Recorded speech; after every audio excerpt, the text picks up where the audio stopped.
2025년이 됐죠. 달라지는 게 꽤 많습니다. 특히 출산과 육아 정책, 최저임금, 예금자 보호 한도 등이 올라가면서 개선이 많이 됐습니다.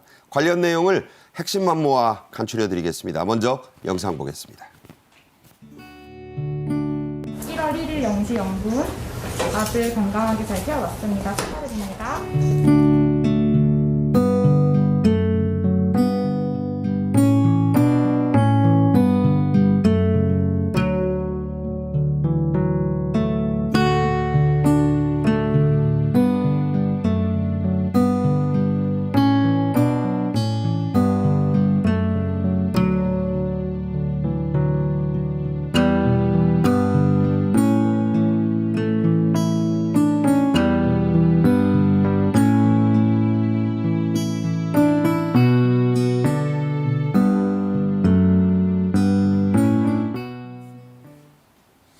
네, 을사보호조약, 을사늑약이 맺어진 게 120년 전입니다. 그런데 사실 을사년은 아직 안 됐어요. 음력설이 돼야 됩니다. 그러니까 자꾸 지금부터 푸른 뱀의 해다 이렇게 얘기하는 것은 조금 어폐가 있다는 말씀을 드리면서 2025년 뱀의 해라고 생각하면서 말씀드릴게요. 알을 많이 낳는다고 해서 다산, 풍요를 상징하기도 하는 게 이 뱀입니다. 어쨌든 양력으로 새해 1월 1일 0시가 되자마자 남자 아기 3명이 태어났다고요? 그렇습니다. 경기도 일산에 있는 일산차병원에서 1일 0시 0분에 3명의 아기가 동시에 태어났다고 하는데요. 엄마 구슬기 씨와 아빠 강우석 씨 부부 사이에 나온 딩구리, 엄마 구라겸 씨와 아빠 이호영 씨 사이에 나온 꼬물이, 그리고 이승현 씨와 박준수 씨 사이에 나온 니케 등 3명입니다. 다 이거 호적에 올리는 이름이 아니고 태명이에요. 태명이죠. 네, 아직까지 니케는 나이키 생각하고 지은 것 같은데. 네, 아직 장명이 안 됐기 때문에 전부 태명이고요.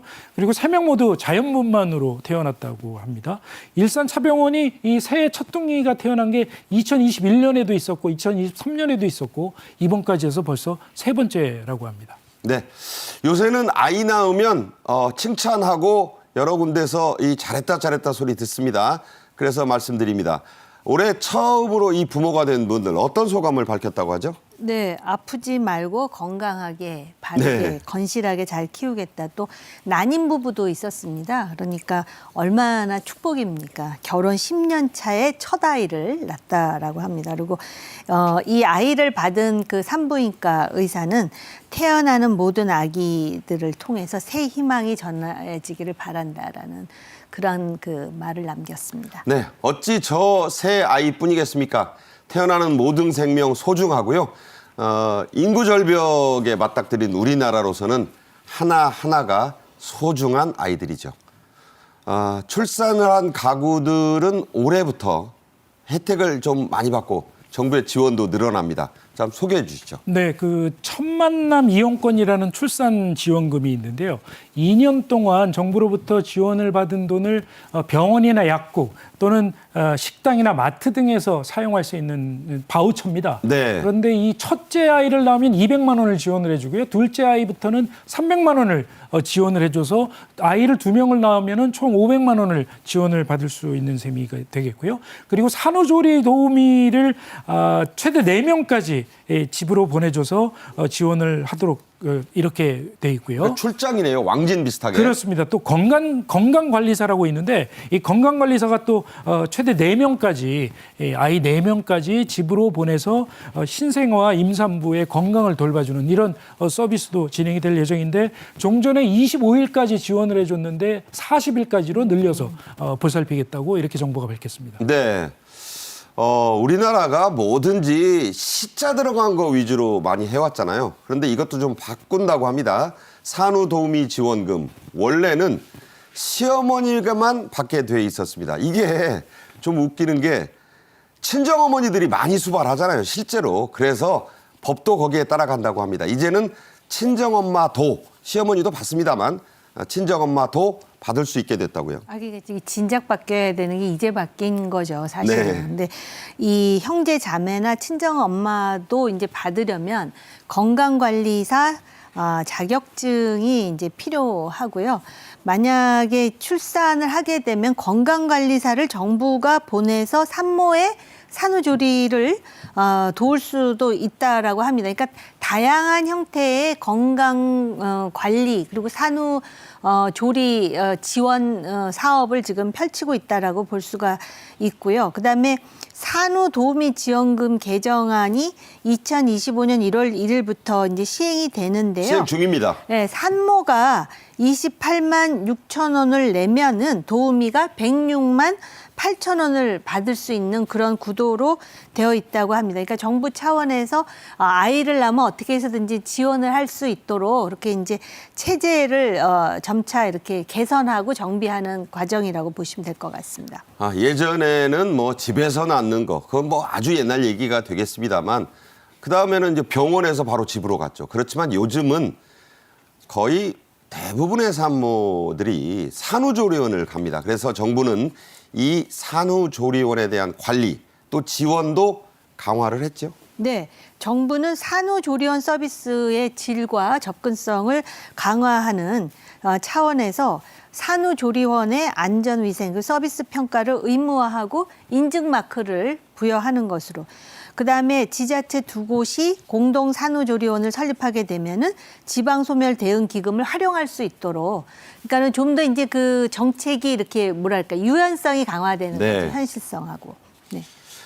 지자체 2곳이 공동 산후조리원을 만들면 지방소멸 대응기금을 활용하게 한다. 이건 어떤 의미가 있을까요? 그러니까는 지금 그 지방자치단체 2곳이 공동으로 한다라는 거는 그만큼 이제 태어나는 아기의 숫자도 적고 그러니까 협업을 할 수 있도록 하고 그렇게 해서 산후조리원이 만들어지면은 지방소멸 대응 기금도 활용할 수 있도록 그 기금을 가져다가 소위 산후조리원을 만들 수 있다라는 그런 개념이 되겠죠. 이게 이제 한 군데가 안 되면 옆에 두 군데, 있는 곳이 두 합해서. 군데가 네. 이제 합해라. 네, 그런 그렇습니다. 의미가 되겠네요.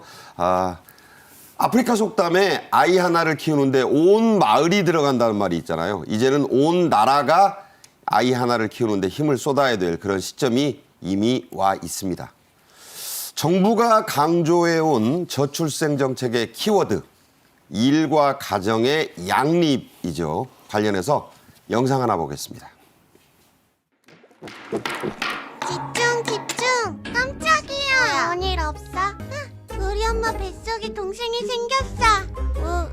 축하해. 그래서 엄마가 집에 일찍 오니까 너무 좋아. 근데 이제 엄마 친구들이 엄마 일을 해주면 선물을 받을 수 있대. 감동이잖아. 동생 있으면 대박일 것 같아. 키워주셔서 감사합니다. 네, 정말 귀엽군요.